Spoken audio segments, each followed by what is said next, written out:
Cipher का मामला, copy ना भेजने पर इमरान खान पर शक हुआ। क्या पैगाम भेजा था? सिराजुल हक ने बड़े राज फाश कर दिए। निजी टीवी चैनल के प्रोग्राम में अहम गुफ्तगू करते हुए सिराजुल हक ने कहा कि साइफर के बारे इमरान खान ने उन्हें खुद फोन किया था कि अमेरिका ने साजिश की है, जिस पर हमने तशवीश का इजहार किया था और इमरान खान को कहा कि साइफर की कॉपी हमें भेजें, मगर महीने गुजर गए, उन्होंने नहीं भेजी, जिस पर शक हुआ कि इमरान खान ने साइफर का सहारा क्यों लिया। और भी काफी चीजें सियासत में मौजूद हैं। इमरान खान की हुकूमत में जो गलत था, हमने उस पर आवाज भी उठाई थी। लोगों को महज सियासी वाबस्तगी पर उठाना ये इंसाफ के मुताबिक नहीं है।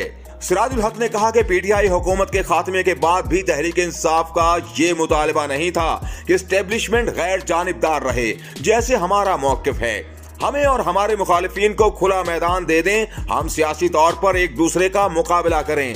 सियासत और जमहूरियत के इस्तेहकाम के लिए जरूरी है कि एस्टेब्लिशमेंट, अदलिया और इलेक्शन कमीशन गैर जानिबदार रहे।